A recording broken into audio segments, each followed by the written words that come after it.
Welcome to the Daily Walk Podcast, brought to you by Walk Thru the Bible. The Daily Walk Podcast is a daily devotional that will guide you on a life-changing journey through the Bible in 1 year. Join us every day to hear the entire Bible in a year, alongside a daily devotional thought that will help bring God's Word alive for you. Today's Daily Walk devotion comes from 2 Samuel, chapters 1 through 4. The book of 2 Samuel begins where 1 Samuel closed, with the deaths of Saul and Jonathan.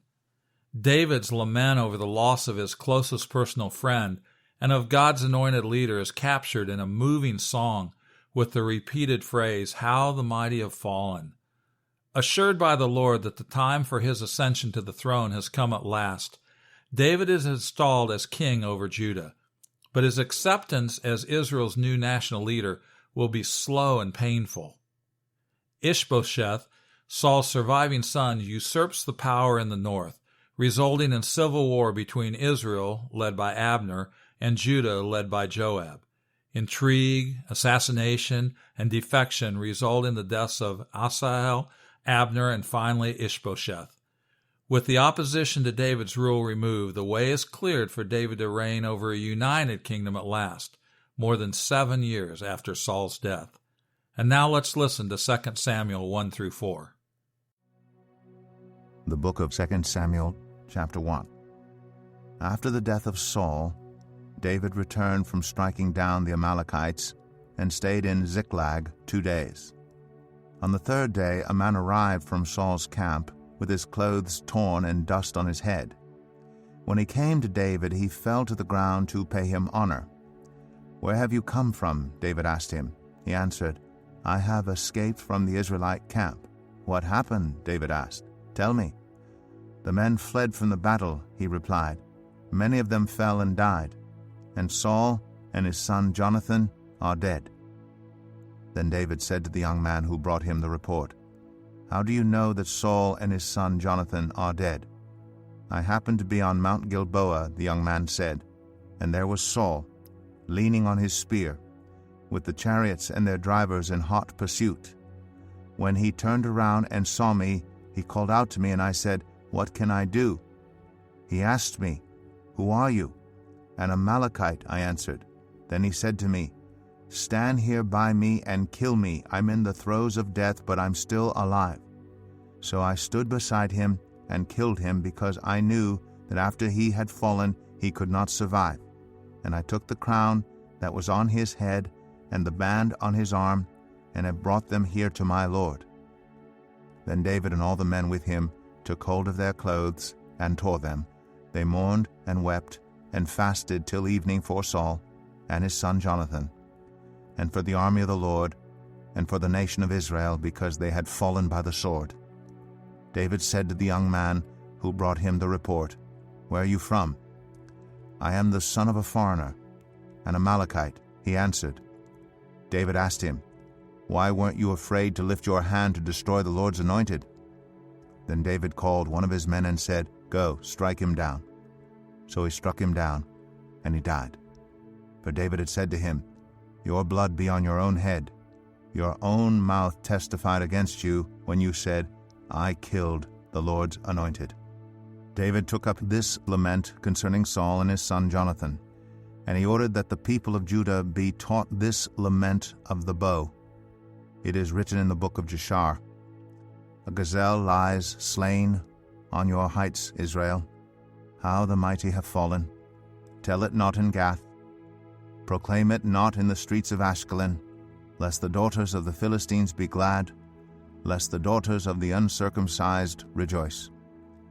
Mountains of Gilboa, may you have neither dew nor rain. May no showers fall on your terraced fields. For there the shield of the mighty was despised, the shield of Saul, no longer rubbed with oil. From the blood of the slain, from the flesh of the mighty, the bow of Jonathan did not turn back. The sword of Saul did not return unsatisfied. Saul and Jonathan, in life they were loved and admired, and in death they were not parted. They were swifter than eagles, they were stronger than lions. Daughters of Israel, weep for Saul, who clothed you in scarlet and finery, who adorned your garments with ornaments of gold. How the mighty have fallen in battle! Jonathan lies slain on your heights. I grieved for you, Jonathan, my brother. You were very dear to me. Your love for me was wonderful, more wonderful than that of women. How the mighty have fallen! The weapons of war have perished. 2 Samuel 2. In the course of time, David inquired of the Lord, "Shall I go up to one of the towns of Judah?" he asked. The Lord said, "Go up." David asked, "Where shall I go?" "To Hebron," the Lord answered. So David went up there with his 2 wives, Ahinoam of Jezreel, and Abigail, the widow of Nabal of Carmel. David also took the men who were with him, each with his family, and they settled in Hebron and its towns. Then the men of Judah came to Hebron, and there they anointed David king over the tribe of Judah.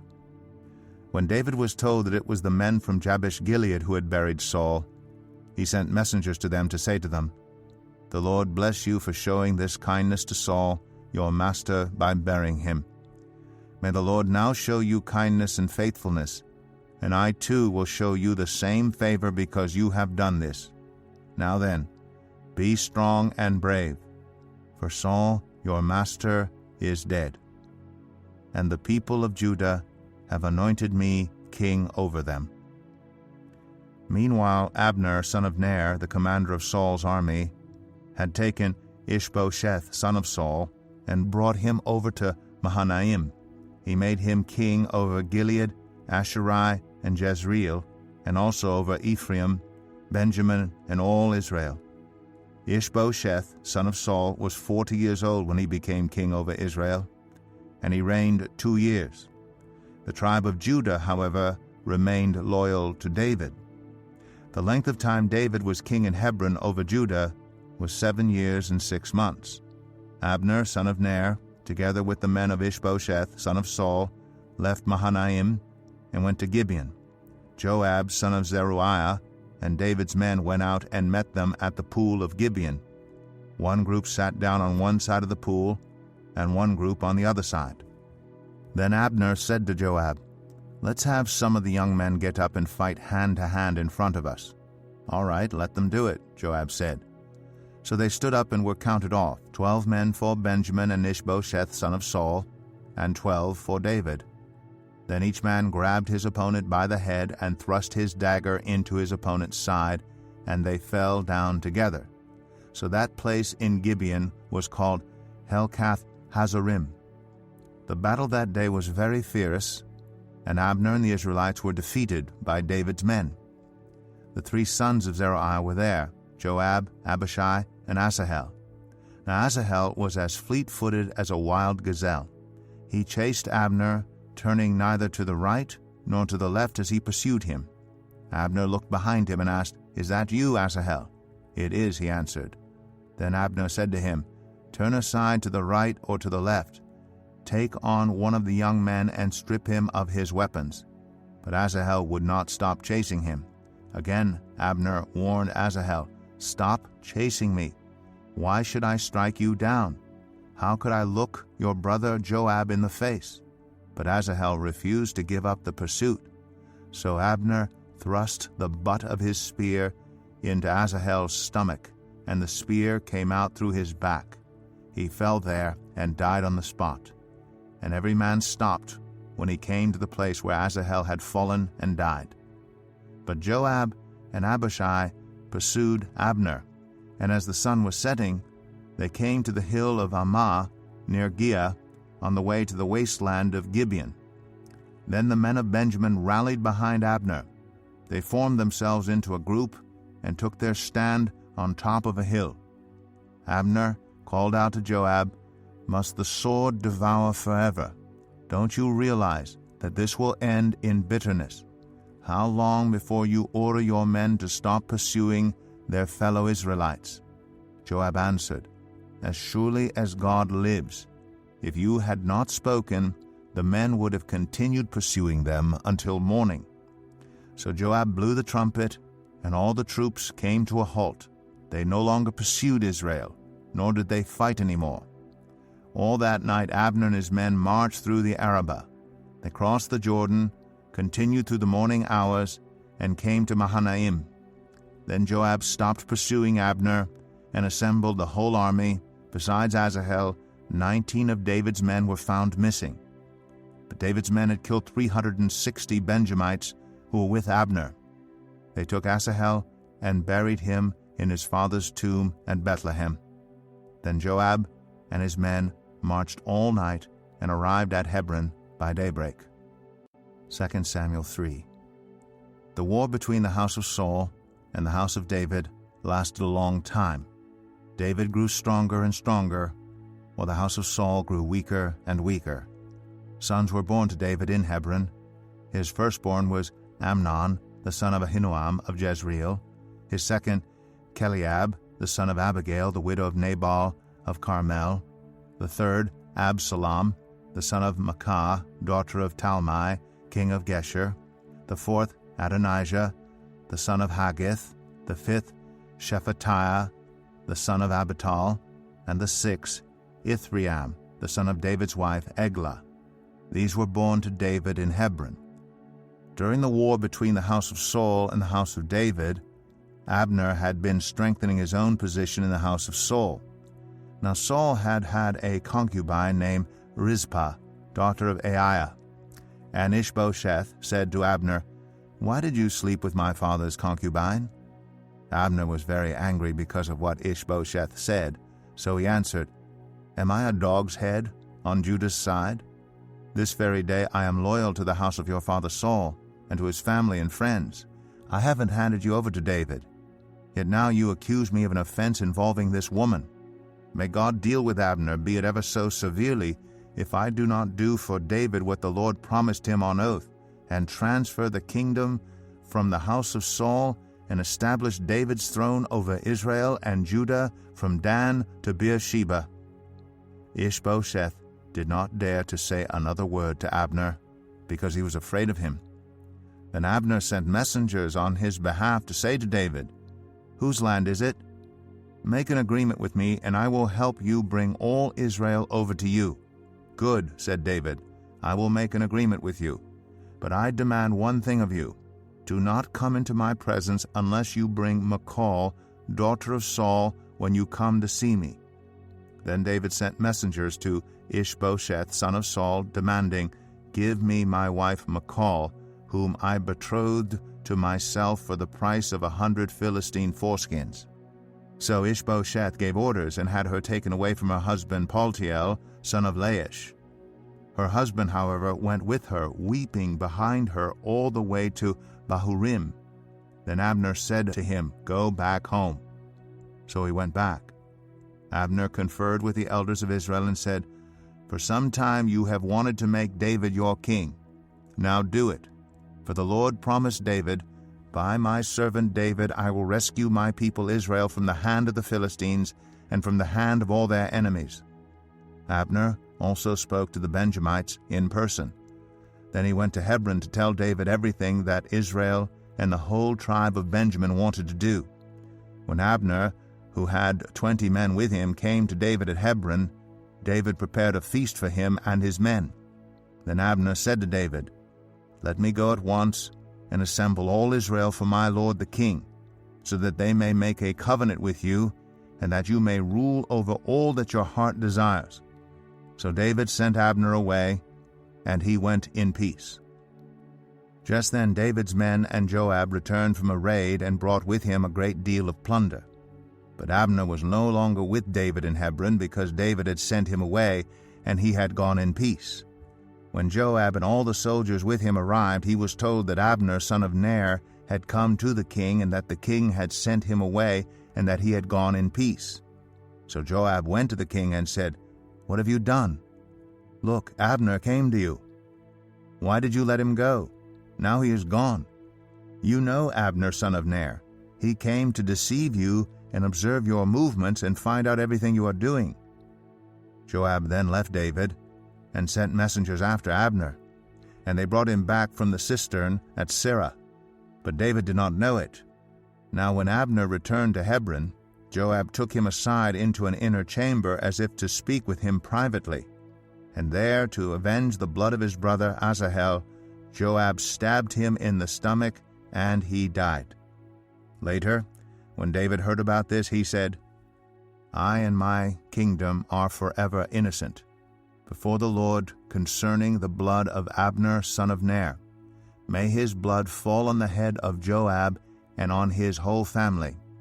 May Joab's family never be without someone who has a running sore or leprosy, or who leans on a crutch, or who falls by the sword, or who lacks food.